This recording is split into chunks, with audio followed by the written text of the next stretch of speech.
Thiruvananthapuram Peroorkada ESI ആശുപത്രിയിൽ ഡോക്ടേഴ്സിന്റെ തർക്കത്തെ തുടർന്ന് ശസ്ത്രക്രിയ മുടങ്ങിയിട്ട് 5 നാൾ. 2 ദിവസത്തിനകം പ്രശ്നം പരിഹരിക്കുമെന്ന മന്ത്രി വി ശിവൻകുട്ടിയുടെ ഉറപ്പ് പാഴായി. സ്ഥലം മാറ്റം ലഭിച്ച സർജന് പകരം ആള് വന്നില്ല.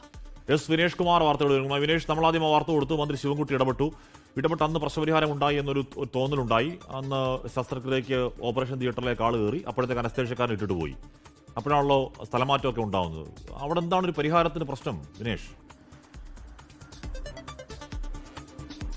ഹാഷ്മി സ്മിത, കഴിഞ്ഞ ബുധനാഴ്ച 5 ശസ്ത്രക്രിയയാണ് മുടങ്ങിയത്.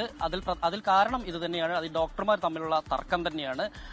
സർജനായ ഡോക്ടർ ഗണേഷും അതുപോലെ തന്നെ അനസ്തേഷ്യ വിഭാഗം ഡോക്ടറായ ബിനിൽകുമാറും തമ്മിലുള്ള തർക്കത്തെ തുടർന്ന് ബിനിൽകുമാർ അനസ്തേഷ്യ നൽകാൻ കഴിയില്ല, ഈ സർജനാണെങ്കിൽ അനസ്തേഷ്യ നൽകാൻ കഴിയില്ലെന്ന് പറഞ്ഞതോടുകൂടി കഴിഞ്ഞ ബുധനാഴ്ച 5 ശസ്ത്രക്രിയ മുടങ്ങി.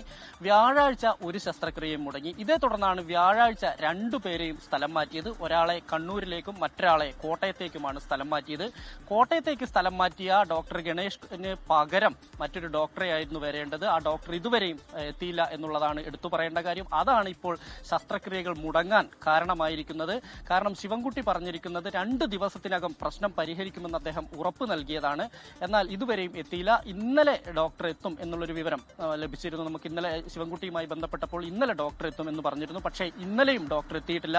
എവിടെ നിന്നാണ് പകരം ഡോക്ടർ വരുന്നത് എന്നുള്ളത് കോട്ടയത്ത് നിന്നാണെന്ന് മാത്രമാണ്. ആരാണ് ഡോക്ടറെന്നോ മറ്റു കാര്യങ്ങളൊന്നും തന്നെ സൂപ്രണ്ടിനോ അല്ലെങ്കിൽ അവിടുത്തെ RMOയ്ക്കോ ഒന്നും കൃത്യമായി അറിയില്ല എന്നുള്ളതാണ് ഇതിനകത്ത് എടുത്തു പറയേണ്ട കാര്യം. നമുക്കറിയാം, തൊഴിൽ വകുപ്പിന്റെ നിയന്ത്രണത്തിലാണ് ഈ ആശുപത്രിയുള്ളത്, ESI ആശുപത്രിയുള്ളത്.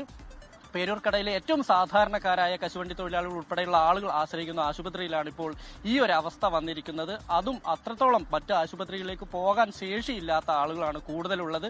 അവരെയാണ് ഇത്തരത്തിൽ ഡോക്ടർമാർ തമ്മിലുള്ള ഒരു ഈഗോ കാരണം ശസ്ത്രക്രിയ മുടങ്ങുകയും അതിനെ തുടർന്ന് തൊഴിൽ വകുപ്പ് ഇടപെടുകയും തുടർന്ന് ഇവരെ 2 പേരെയും സ്ഥലം മാറ്റുകയും ചെയ്തിരിക്കുന്നു. പകരം ആൾ വരുന്ന കാര്യത്തിൽ ഇപ്പോഴും മന്ത്രിക്ക് പോലും കൃത്യമായൊരു ഉറപ്പ് പറയാൻ കഴിയുന്നില്ല എന്നുള്ളതാണ്. പരിഹാരമാവുന്നില്ലെന്ന് പറയുമ്പോൾ ഡോക്ടർമാർ തമ്മിലുള്ള ഈഗോ, അവർ തമ്മിലുള്ള ഈ പറയുന്ന റൈവൽറി എത്രത്തോളം ഭീകരമാണെന്ന് അറിയില്ല. പകരം ആൾ വരാത്തതും ഇനി ഈ റൈവൽറിയുടെ ഭാഗമാണോ എന്ന കാര്യമൊക്കെ അന്വേഷിക്കട്ടെ. ലോകത്തെവിടെയായാലും ഏത് സമയത്തും 24 വാർത്തകളും ഓഗ്മെന്റഡ് റിയാലിറ്റി പാക്കേജുകളും എക്സ്പ്ലെയിനറുകളും വിശദമായി കാണാൻ ഞങ്ങളുടെ YouTube ചാനൽ നിങ്ങൾക്ക് സബ്സ്ക്രൈബ് ചെയ്യാം.